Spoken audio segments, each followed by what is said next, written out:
y a aussi, c'est une grande surprise, Jean-Marc Paty. Et puis il y a Gérard Guillaume également, donc un des trois, ou peut-être les trois. Pourquoi pas une petite anecdote, n'est-ce pas, sur Aimé Césaire.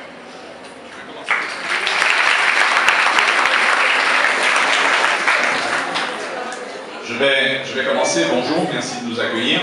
Je vais commencer parce que Gérard, Jean-Marc et moi, on a connu Aimé Césaire à des moments un peu différents dans notre vie. Donc on a des expériences qui se complètent et permettent de bien connaître l'œuvre et la personne complexe mais infiniment attachante qui était Aimé Césaire. Alors comme Jocelyne Martial m'a dit que j'avais affaire à des élèves de première et de terminale, même si on a une bonne mémoire, j'ai quand même écrit quelques petits mots que je vais vous lire pour vous raconter un peu mon vécu avec Aimé Césaire. D'abord vous dire que je ne l'ai pas connu aussi bien que vous, parce que quand j'étais moi en première et en terminale, il était interdit dans les manuels scolaires. Donc je n'y ai pas eu droit. Vous avez cette chance-là, profitez-en. Malheureusement, beaucoup de gens de ma génération, en première, en terminale ou en seconde aux Antilles, Césaire était interdit politiquement, intellectuellement, culturellement. Donc on est passé à côté, vous avez la chance de pouvoir en profiter. Mais tous ceux qui, à un moment dans leur vie, ont rencontré Aimé Césaire, savent, et je le sais, à quel point il choisissait les mots qu'il utilisait pour donner aux phrases leur puissance. Césaire, c'est la démonstration de la force de la République française qui accepte en son sein des entités multiples. Césaire a toujours su combien, et ça nous parle, la connaissance de soi, de son histoire, de sa culture, était fondamentale dans l'ouverture au monde. Alors Aimé Césaire, vous l'avez appris dans les textes, était un enfant de Basse-Pointe. Basse-Pointe, c'était un petit village en 1913, perdu dans le nord de la Martinique. Et je viens aussi de ce village-là parce que mon grand-père y est né et j'y ai passé une partie de mon enfance. Je sais, vous allez dire que ça ne se voit pas, mais c'est comme ça, les hasards de l'histoire. Il était le deuxième enfant d'une famille de 7 et il a toujours été, et je vous le recommande, moi aussi j'ai toujours aimé ça, la lecture, il a dévoré des livres toute sa vie. À partir du moment où il a appris à lire, tous les jours c'était un livre différent. Et bien entendu, il a toujours été le meilleur élève de la classe sur tous ses cahiers. Depuis l'école communale jusqu'à Hippocane, on trouvait toujours les annotations suivantes. Je les ai relevées pour vous. Conduite, très bien. Travail, très bien. Aptitude, très bien. Moralité, très bien. Il y a quand même une question qui le hantait. Qui je suis, moi Aimé Césaire en Martinique, dans ce monde de blancs qui composait la Martinique, étouffant un petit peu dans une société coloniale post-esclavagiste. Une question évidemment qui en amène une autre, plus profonde, plus puissante.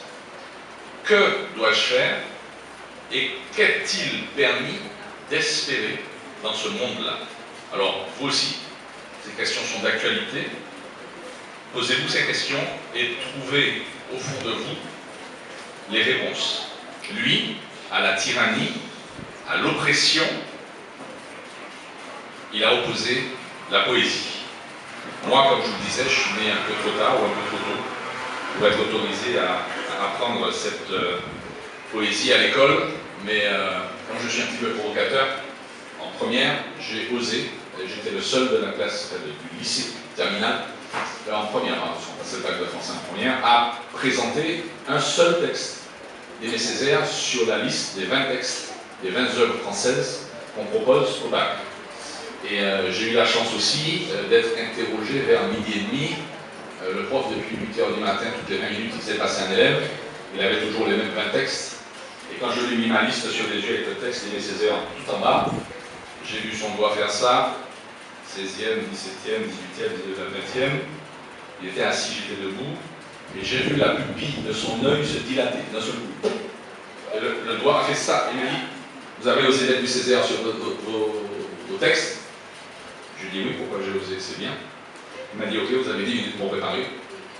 J'ai eu une très bonne note, monsieur m'a remercié, et quand je suis parti, il m'a dit, vous avez de la chance, moi aussi je suis un amateur de Césaire. Voilà.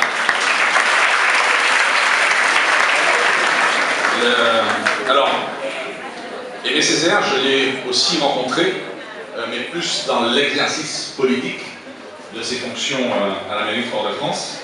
Et dans cette mairie de Fort-de-France, il recevait absolument tout le monde. Il recevait tous les grands du monde qui venaient en Martinique, les puissants, mais également les hommes. Et il disait, quand une femme du peuple vient se plaindre à moi, je commence par le prendre mal.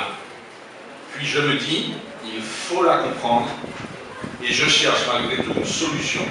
C'est une affaire d'attitude à l'égard de la souffrance humaine. Ça, vous l'adaptez dans la vie de tous les jours, et vous verrez que votre rapport à l'autre sera nettement plus amélioré qu'il ne peut l'être aujourd'hui. Césaire estimait que dans la moindre des choses, il y avait de la grandeur, à condition qu'à l'horizon, il y ait un but. Je reprends la phrase. Dans la moindre des choses, il y a de la grandeur, à condition qu'à l'horizon, il y ait un but. Vous transposez cette citation à la réalité du combat des Mahorais pour être français, et elle s'illustre d'un seul coup. Le peuple martiniquais, comme le peuple mahorais, ne voulait pas l'indépendance, il voulait, comme le peuple mahorais, l'égalité des droits. On y était arrivé, mais ça a été un long combat. Faites aussi, au travers de la poésie de Césaire, la comparaison avec l'histoire de Mayotte, et n'hésitez pas à faire des allers-retours entre la poésie et la politique actuelle à Mayotte. Faites comme lui disait, j'ai une déformation, je réfléchis, donc je raisonne. N'hésitez pas, ça aussi vous pouvez l'adopter. Si, au cours d'un voyage organisé par l'école, pourquoi pas, ou à titre personnel, vous allez à Paris, n'hésitez pas à aller au Panthéon, voir la plaque qui honore Aimé Césaire et sa place dans l'histoire de France. Sur la plaque, vous allez lire « J'habite une blessure sacrée, j'habite des ancêtres imaginaires, j'habite un vouloir obscur, j'habite un long silence, j'habite une soif irrémédiable. » Et puis un jour, Césaire nous a quittés, une foule immense accompagnait son cercueil à travers les rues de Fort-de-France. Gérard était là, Jean-Marc était là. Ça a été un moment extrêmement intense de la vie en Martinique, en France, en Afrique et ailleurs dans le monde. Et au-delà de la mort de Césaire, les quelques citations que je viens de vous faire, extrêmement d'actualité, vous montrent que par-delà la mort, il nous parle toujours. La question qu'il faut se poser, c'est combien de temps il va nous parler après la mort? La réponse, évidemment, elle est intimement liée à votre avenir, à ce que vous voulez qu'il soit, que vous est-il permis d'espérer. Merci.